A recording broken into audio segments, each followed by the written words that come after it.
we want to be clear. Marvel Rivals does not use EOMM.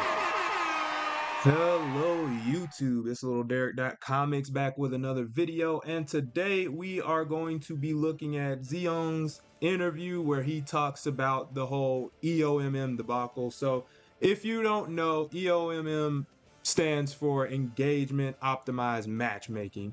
And what that basically means is that theoretically, if this was in Marvel Rivals, then they have an algorithm designed for you to keep playing. They have wins and losses calculated so that you'll keep playing, which I've never 100% subscribed to the notion that it's a real thing, but I'm also not one to write it off like it wasn't a thing. However, the developers, in my opinion, have been pretty cool, and they fix a lot of things that need fixing, and they usually address things that need addressing. So if they say that it's not a thing, I'm I'm inclined to believe them. And so I'm going to give Zhiyong the benefit of the doubt and just see what he's got to say. And then I'll give my thoughts and everything as we go. But yeah, let's see how the matchmaking is optimized. Hi Rivals, I'm Zhiyong. We've heard your passionate feedback and ongoing discussions about matchmaking and ranking in Marvel Rivals. Your voices matter, and we want to give you a transparent look into how these systems work and what we are doing to improve them. Okay, so before we even get started, I appreciate that level of transparency. Now, could the dev team have just put something together to just satiate us for a bit? Because they had plenty of time to do this. They could have, but I think it wasn't as big of an issue as the game first started. But it's probably become more like as the rumors circulate, it probably got more pressing as it went on. So the pressure was probably like, all right, well, we gotta address this now and nip that in the bud. So, but I do respect them actually coming out and talking about it. That makes me feel a little bit more assured, just off rip. Quick heads up, any numbers used are for illustrative purpose only, and the calculation process is also simplified for easier understanding and does not represent the full detailed formulas. Okay. After every competitive match, your score is calculated based on two key components, base points and performance points, each weighted according to your current rank. The formula looks like this. So, okay, so K, I'm gonna assume is the score. So, wait. 1 minus, what is, okay, let me see if he explains this, because, okay, they're telling us. This depends on match outcome, your current competitive score, average competitive score of the enemy team. First, the match result determines whether you gain or lose points. Win and you will gain points, lose and you will lose points. Second, the difference between your competitive score and the enemy team's average competitive score affects how many points you gain or lose. If a player's competitive score is lower than that of the enemy team, the system recognizes that the player is challenging a stronger opponent. In this case, a victory will grant an extra bonus to the base points, while a defeat will result in fewer points deductions. The reverse applies when facing lower ranked teams. Okay, so there's a bit to unpack here. So this is exactly how base points work. Off rip, this is some pretty simple stuff in terms of match outcome. Win, you get points. You lose points. That's simple. That's very simple. If this was it, then there's kind of not much to talk about. But current competitive score and average competitive score of the enemy team. Now, it says average. So it's taking where you are in terms of rank. Say you're gold 1 or, even diamond 1 or so, and you're going up against somebody that's like a team that's averaging a lower score than you, you're going to lose more points. And on the reverse, if you're lower than the enemy team and you're playing them and you manage to win, you're going to get a lot more points. So there's some issue that I do have with this in and of itself. I think realistically, to an extent, I think it should matter, because if you're facing an uphill battle, you should definitely get more points. But if I'm stuck on a team and we just so happen to have an average of higher points, I don't think that I should necessarily lose that many points for the fact that I'm allegedly a higher player. I feel like that part that part kind of sucks because on average our team could appear better, but that doesn't mean that their team isn't better, right? If you got 3 good people on my team and 3 kind of mid people on my team, right? And then the enemy team has nothing but above average players, right? Our score might be higher just because we got some dominant players, but their score is like more consistent across the board. So I feel like that part I do kind of take a little bit of issue with, but let's keep going. Examples. Players' competitive score 3,500. Enemy team's average 3,500. Win plus 20 base points. Lost minus 20 base points. That's kind of fair. That's honestly kind of fair. It's even. If you lose, you'll lose that many points. If you win, you'll win that many. But this right here is pretty fair. I don't got rights with that. Players' competitive score 3,500. Enemy team's average 3,700. Win plus 25 base points. Lost minus 15 base points. I feel like this is good. That right there is good. You lose less points when you're fighting an uphill battle. For the most part, I think that's good.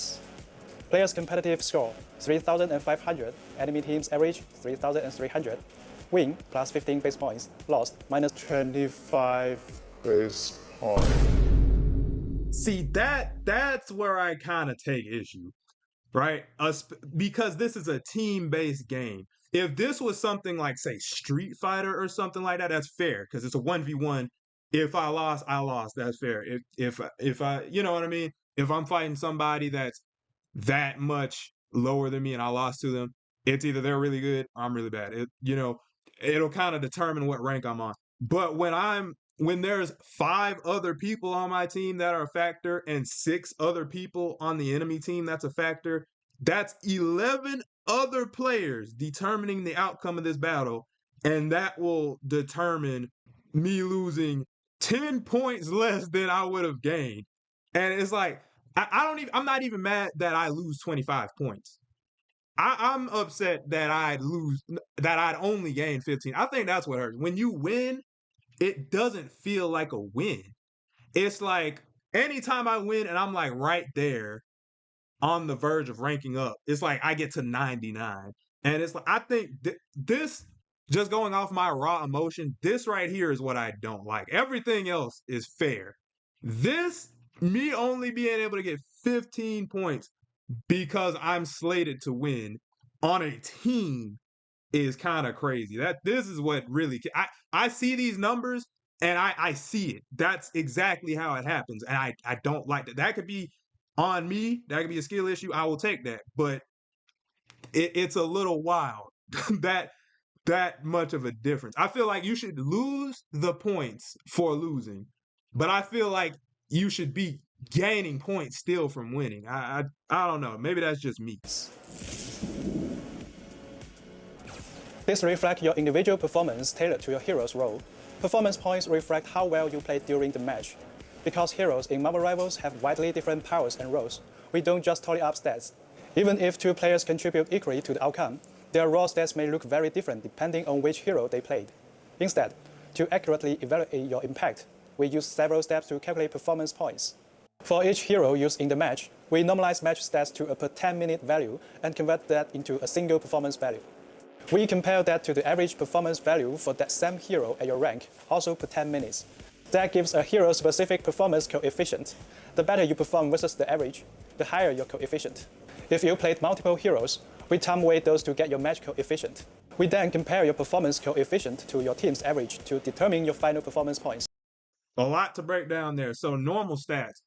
So it's per 10 minutes, what you got on average for maybe each set of 10 minutes or something like that.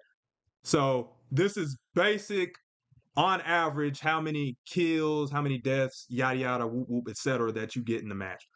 Pretty straightforward. And then we have hero specific performance comparison.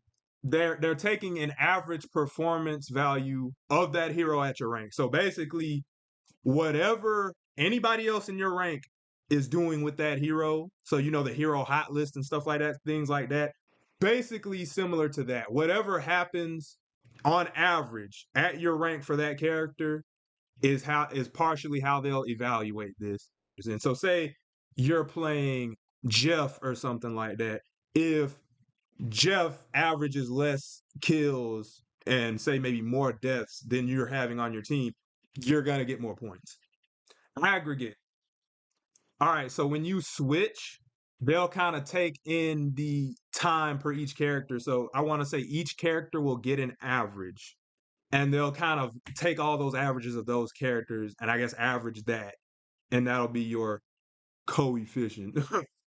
And then lastly, the team comparison. So they'll look at everybody on your team. If everybody was stinking it up and you did pretty good, they'll factor it. If everybody stunk it up and you stunk it up too, I'm sure that'll, be a kind of average thing too. So if you perform well relative to your team, then you will lose less points, I guess. And if you perform horribly on your team and the rest of your team did fine, then I guess you'll lose more points. For the most part, all of this makes sense and it's pretty good. I can't lie. Examples. A Diamond 1 player spends 4 minutes as Loki and 6 minutes as Invisible Woman in a 10-minute match. Let's break down the performance points calculation. First, the system converts their in-game stats to 10-minute averages and then convert them into performance value. Assuming Loki has a performance value of 1,200 and Invisible Woman has 1,000. Next, the system finds the average performance value for Diamond 1 players with those heroes, which we will assume Loki and Invisible Woman both are 1,000. We then calculate the performance coefficients. Loki's coefficient is 1.2, while Invisible Woman's is 1. This is then weighted by playtime. The overall coefficient works out to be 1.08. Finally, this player's coefficient is compared to the other 5 teammates. Let's say that they are 1, 1, 0.8, 0.8, and 1.15, resulting in an average of 0.97. This gives us the final adjusted performance coefficient of 1.11. All right, so let's just slightly talk about that. I know this is a lot of math, and I ain't been in school in a minute, but basically they're using the formula that they gave us earlier. And to keep it simple, one player is playing as Loki and Invisible Woman. So he did slightly better, arguably, as Loki. So they take the average of that, and when you get Loki's performance, his comes out to like a 1.2 coefficient, and hers comes out to a 1. So they take both of those, and then they kind of average it by the playtime specifically. So they don't take the average of the score. They calculate the playtime that you had with both characters and that score, and then that comes out to be 1.8. So if it was just an average of 1.2 and 1, then it would be 1.1. But when the playtime is taken into effect, because they got 4 minutes as Loki, 6 is Invisible Woman, that kind of changes things, and you could see in the calculations 1.2 times 0.4 for 4 minutes plus 1, or a score of 1 times 0.6 for 6 minutes as Invisible Woman is all calculated into that 1.08. So basically, they're taking your performance score right here, the 1.2 and the 1, and then multiplying each respectively by the playtime. So 0.4 and 0.6. And then that's how you get that coefficient. And once you've taken in all of that, then you compare it to the teammate's average score. So each person gets that coefficient right here, and they'll compare it to your team. They'll average all of the team scores, and then you'll get the score of 0.97. I'm not going to put that in the calculator. I'll just take their word for it. And so since your score is 1.8 as opposed to the team's 0.97, you're going to get more points or lose less points. So long drawn out, but that's basically how these numbers are working. This gives us the final adjusted performance coefficient of 1.11.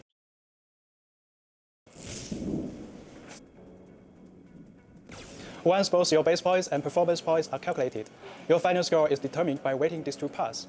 The weights vary by rank. As you climb the ranks, the weighting of base points will gradually increase, while performance points weighting decreases. As you climb the ranks, the weighting of base points will gradually increase, while performance points weighting decreases. See, no, I don't like that. I don't like that. So let's go back for a little bit. So we got base points, right? Base points is basically respective to your rank, how well you are supposed to do, right? And then performance points is how you actually perform in the match. We got points that are determined by your rank, and then we got points that are determined by your performance. And from what he just said, as you go up in the ranks, your performance dang near doesn't matter. Like your base points are more important as you go up. So if you're winning, it doesn't matter as much how good you did as you go up. It matters what rank you're in. Like, oh, you did good, well, you're ranked higher. So, you only win so many points from that. Rather than, oh, you won, you were the best on your team, you carried. We'll give you a few points. It does, you're in a higher rank, so that doesn't matter as much. It's like, what? How is my win not calculated on performance as I get higher? That should be the main thing, is how well I performed as I get higher. What does it matter what rank I'm at? That am I tripping? Please let me know in the comments if I'm tripping. Explain to me why I'm tripping. I will die on this hill right now. That makes absolutely no sense. That I know I ain't tripping. There's no way. There's no way. I could be garbage. Please, I will guarantee you I could be garbage. I will take that L. But that makes no sense.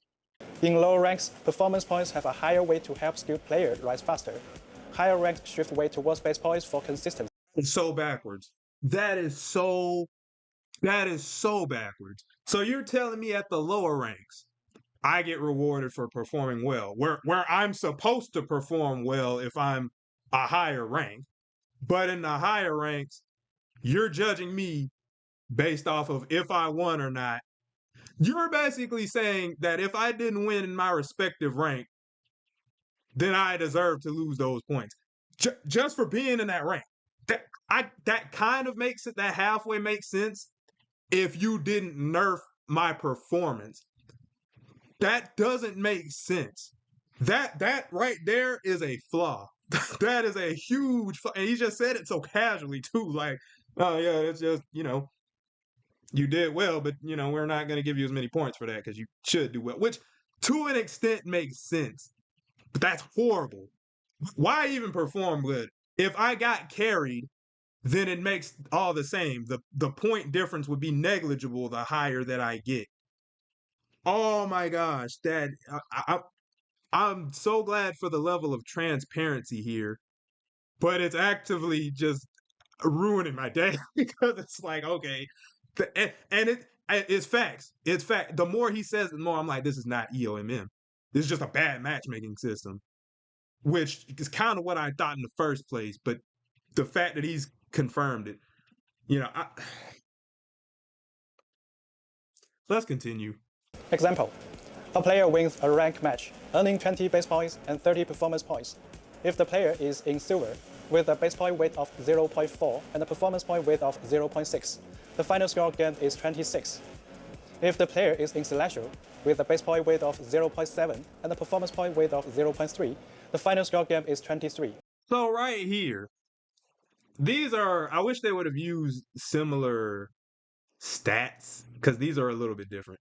But they have less base points here, which they kind of should, and a lot more performance points here. And right here, they have more base points because I'm assuming because they're higher up, and less performance points, right? A lot less performance points. They have half the performance points, and yet their final score is 23 as opposed to their 26. They grinded. I ain't gonna say they grinded a lot harder. I don't know, but they pretty much did better overall because this is really what they did. This is just where they are, and yet they only got 26 points, and yet they did a lot worse here by these calculations, and yet they have 23 points. They only have 3 points less from pretty much being oh my gosh, bro. Oh my gosh. That's bad. I need to I want somebody to tell me that I'm wrong on this. I'm genuinely not kidding. Like, bro, tell me why I'm mistaken on here, because I genuinely can't see it. I got 4 eyes right now. Like, I'm looking at the screen and I'm like, bro, what? What? Oh my gosh. In Marvel Rivals, players are matched based on server node selection, team composition, competitive score. Once matchmaking starts, the system looks for opponents on your chosen server or servers. As wait time increases, the system gradually expands the search to higher and lower ranks, helping you get into a match promptly. The expansion is kept to prevent unbalanced games. Once we have 12 players within the acceptable rank range, the match is set. Teams are then arranged to minimize differences in average competitive scores. A few things to unpack there. So, server node selection, team comp, and competitive score. They are firstly getting people within your kind of region that you selected. I think that's a great thing. It'll make matches go more smoothly. And I play on PS5. I personally have not had like dang near any issues in terms of lagging and frame rate drop and all that. The matches on that end have been phenomenal. I ain't even mad at them for that. That part is good. But competitive score, they're prioritizing, quote unquote, people within your rank, which I will say, most of the time they do give you people within your rank. And then there may be a person or two on average that's a rank below you or even above you or something like that. They're usually all within your rank. So I'll give them that. I will definitely give them that. And the more time that elapses, the more likely you're to get people that are further away from you, that are lower in rank and things like that. But it caps out, so you will never get somebody super low or super far from you. And then with team composition, I want to say that means they're basically just arranging the players so that on average it's a fair match on paper.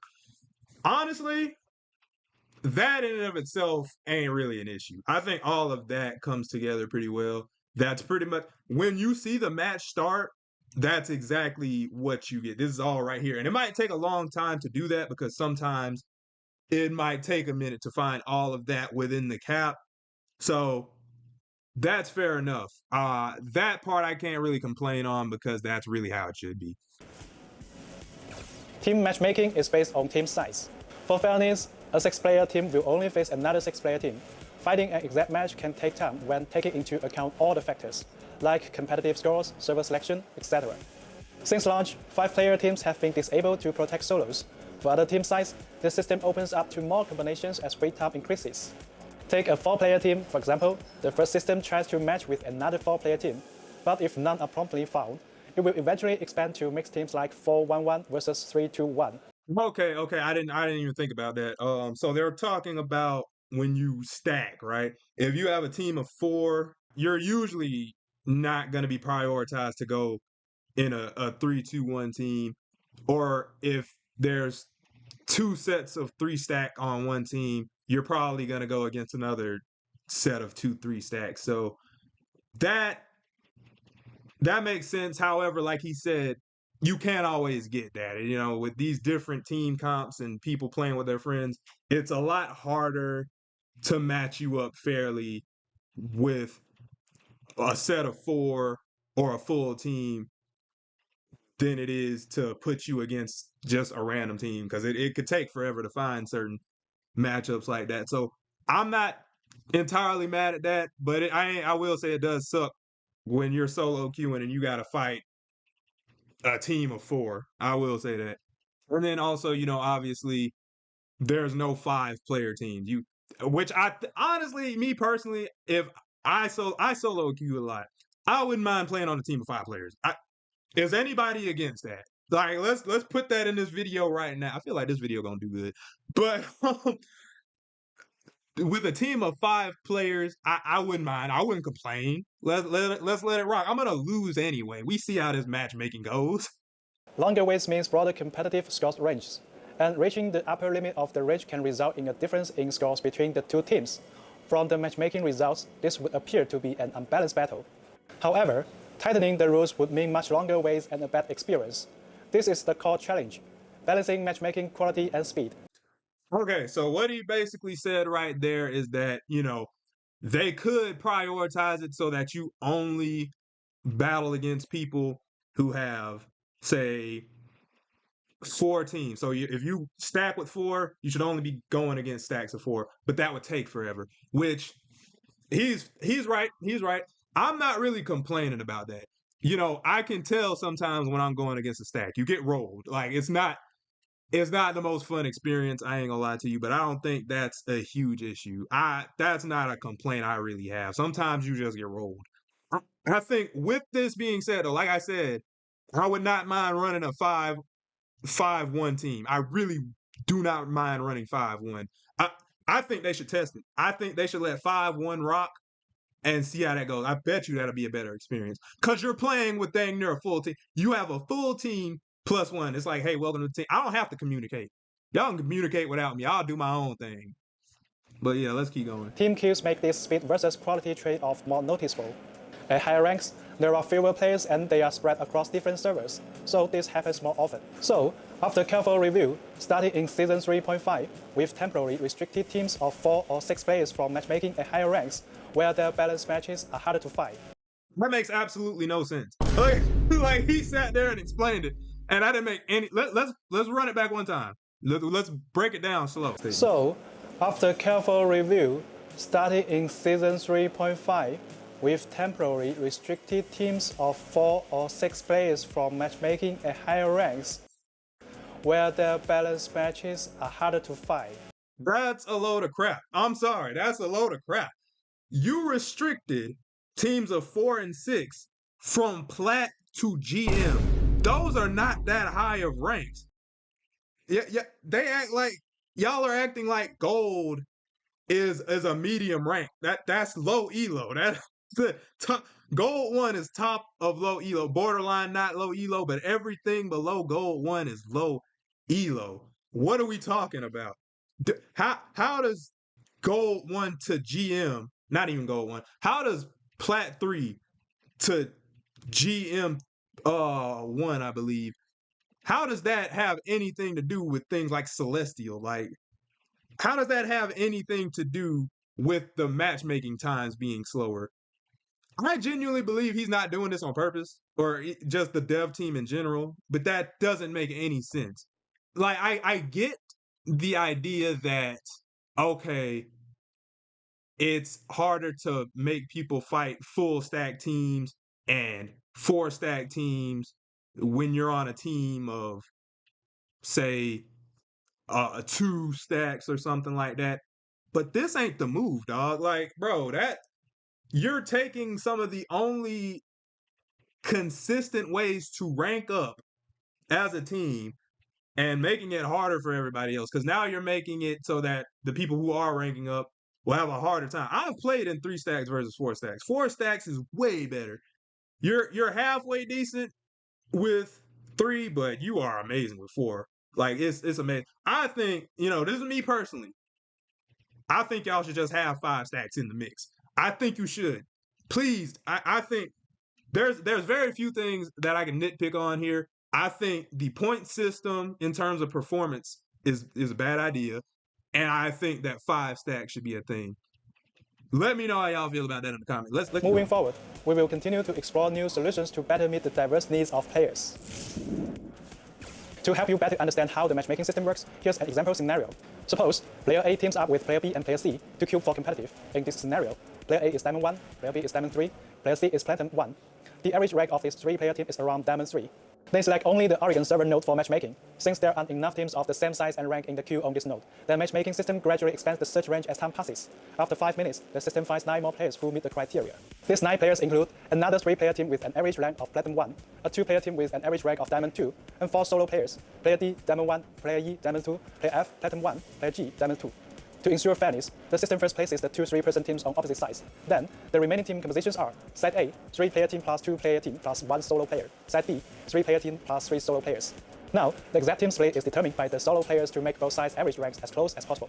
The Ferris division is Side A, 3-player team, Diamond 3 average, plus 2-player team, Diamond 2 average, plus player F, Platinum 1.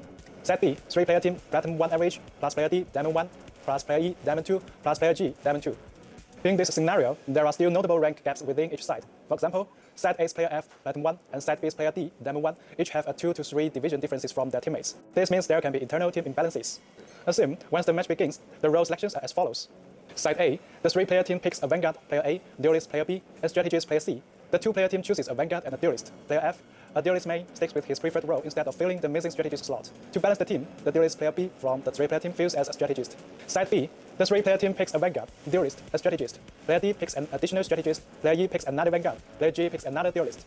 We believe that this is a situation many players have encountered before. In this case, Side B has a strategic advantage, as all 6 players are playing their main roles. On Side A Duelist may is forced to fill as a Strategist.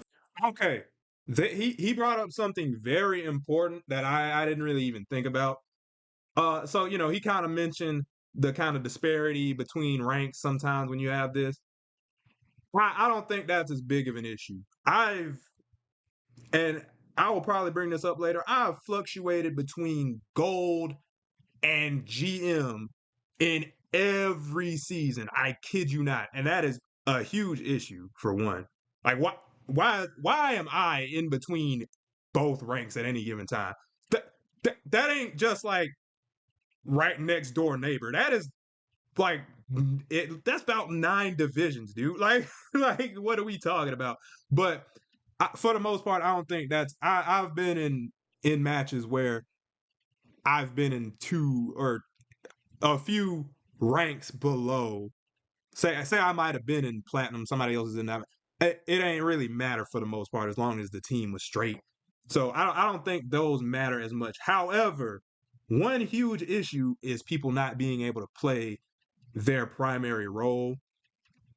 So it seems like with the way the matchmaking is set up, they don't prioritize role queue per se. Not literally role queue, but prioritize people being ranked up with people in different roles. It seems like we're going to rank you based on your ranks and skill level and hope that people fit that criteria and anything else is on you, which I don't think is a huge problem, but I feel like if that were optimized, that would also help the team run as well. Because if you got nobody wanting to play tank, it's not going to be a fun time. If you got nobody wanting to play healer, not going to be a fun time. So I think that is an issue that is going to be hard to resolve. I will say that, especially when you take other things into account. They did say something that was wild, though, because they were talking about like 5 minutes finding a match. I know it's different depending on, you know, time zones and things like that, but I promise you, I have never in my life had a match that took 5 minutes to find players. I'm American. It's probably different. You know, East Coast USA is probably different from butt crack nowhere across the map, even in the same country. So I can see how results may vary, but I think that one was a little bit wild. But that was an interesting point. And the lowest ranked player is also playing Duelist, which may weaken the team's synergy. You did that on purpose. You did that on purpose. That is actually funny. Oftentimes that's how it works, but I just had to point that out. He really just said that to Oh my gosh, bro, that's funny. Okay, let's get into some facts. Recently, we have received a lot of feedback from the community, with many players believing that our matchmaking system employs EOMM, engagement optimized matchmaking. This would imply... He sounds so hurt from that. Like, he sounds like we would never. I believe you. I genuinely believe you after all this. The matchmaking still sucks, but I believe you. Manipulating the matchmaking queue to keep players' win rates around 50%, ensuring they remain engaged in the game. We want to be clear. Marvel Rivals does not use EOMM. So, why do some matches feel uneven? Why do certain players encounter win or loss streaks? we would like to take this opportunity to provide some insights, hoping to clarify some of the confusion for everyone. All right, let's get into it. In a competitive two-sided game, the fewer players on each side, the more accurately the competitive score reflects individual skill. However, as team size increases, this accuracy drops, since even if both teams have identical average scores, other factors like teamwork and coordination can sway the outcome. Additionally, because we don't lock roles, players might end up playing a role they are less comfortable with, which means they may not perform at their rank's full potential. Okay, so before we continue, basically what he just said was that the more people you have on a team, the less it's about individual performance. And I will say that is true. However, that's all the more reason for you to gauge points based on individual performance. So since this is a 6v6 game, you are what, like 16 and a half or something like that? Like you are 1/6 of the team. It is what it is. You are minuscule in terms of overall performance. It doesn't really matter how well you did. That's not what he said, but realistically, that's how it works. Even if you are assigned your preferred role, playing a hero you are less skilled with can also affect your impact in the match. So, why don't we add role queue? First, we believe that allowing players the freedom to play as their favorite superheroes and team up with others to create diverse creative team compass encourages more varied strategies and gameplay. Second, adding role-based matchmaking will significantly increase queue times, while still failing to fully eliminate skill discrepancies between matches. All right, so I'm gonna be 100. I'm not one that's like, let's get role queue. I'm not a fan of putting somebody on a roll so that you have a 2-2-2 or anything like that. I'm gonna play a bit of devil's advocate here, though. It could help. I don't even want to say that, but I feel like it's good that they don't implement that. That's what makes the game fun. That's what makes some of the crazy strategies. Certain characters work well in certain comps. I think that works really well for rivals. I don't think they should take that out. But I also don't necessarily think that having an option to where each person, like maybe somebody, and it could be a casual mode where you can roll queue or something like that, or maybe if you so desire, it's just not gonna work. Like he said, that'd really increase the load times. Because even if I wanted to be like, oh, well, everybody has to pick a role and everything like that. I don't know how role queue works, but I'm gonna assume that you have to like select the role that you prefer before the match starts.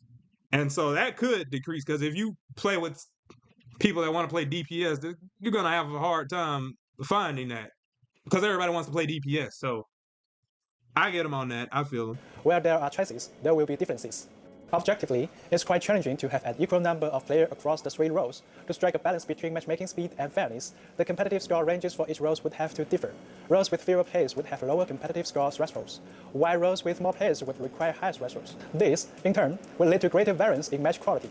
We are working to introduce more interesting vanguards and strategies in future updates to give players more choices, but these changes will take time to develop. We thank you for your patience. Yeah, and like he said, he brought up a good point.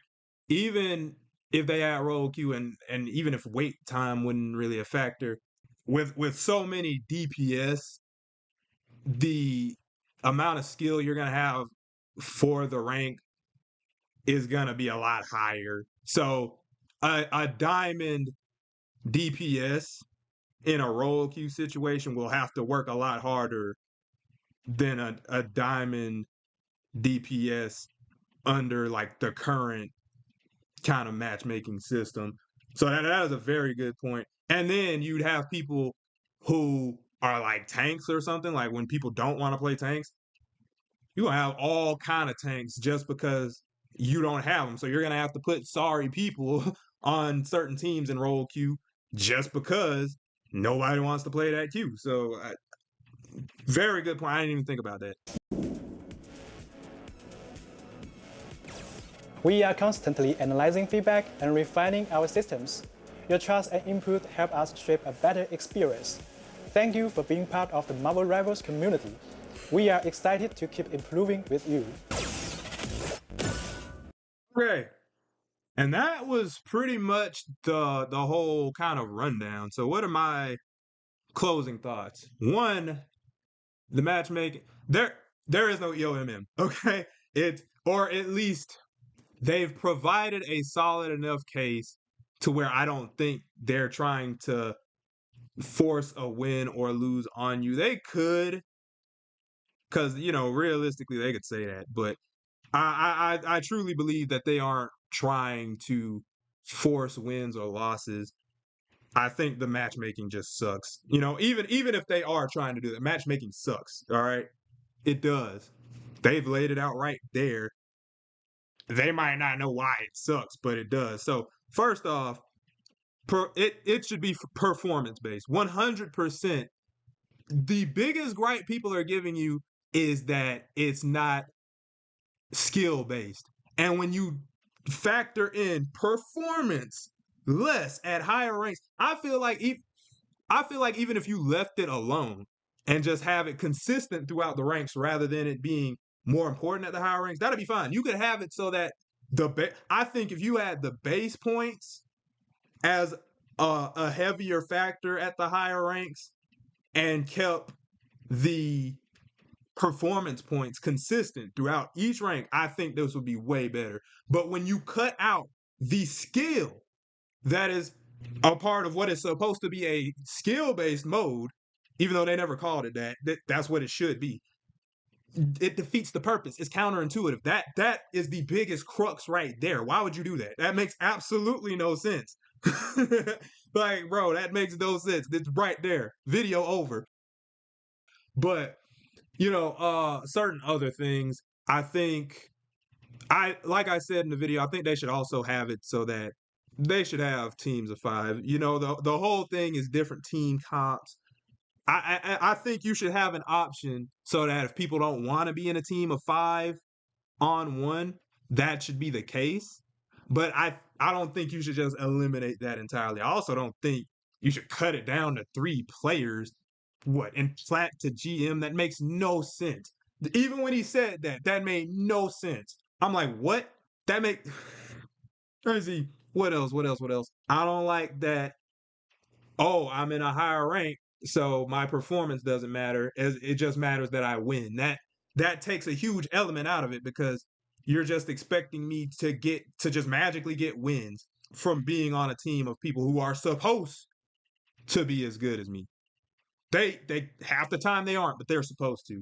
I think that is the biggest thing. I think they should change that algorithm and everything else will kind of flow through because you have people of different ranks, but the truly good people will have an easier time ranking up if their performance is the biggest factor. I think they should make it, if they don't make it so that performance is a higher factor as you go up, I think it should be consistent throughout every comp because otherwise that's just so counterintuitive. But yeah, those are my thoughts. I love the transparency here. I love that I got to break it down. I got to hear their side of it and how they're employing it. Do I think EOMM is real? I don't think so. I think devs actually care, and for them to lay it down and break it down like that, whether they care or not, that is some transparency, and I got to give them credit for that. But I think that those are some inherent problems that they should look at. But yeah, those are my immediate thoughts. Let me know what you think in the comment section below. And please like, share, and subscribe because, bro, I'm looking at the clock right now. This mug says 1 hour and 9 minutes, dude. Please, for the love of God. I worked hard on this. It's probably gonna be like 45 minutes by the time I get done editing it, and it'll probably be a week after I done recorded the dang video. But please, if you rocked with this and if you like this video, please like, share, comment, and subscribe for more. And with that being said, I'm out. Peace.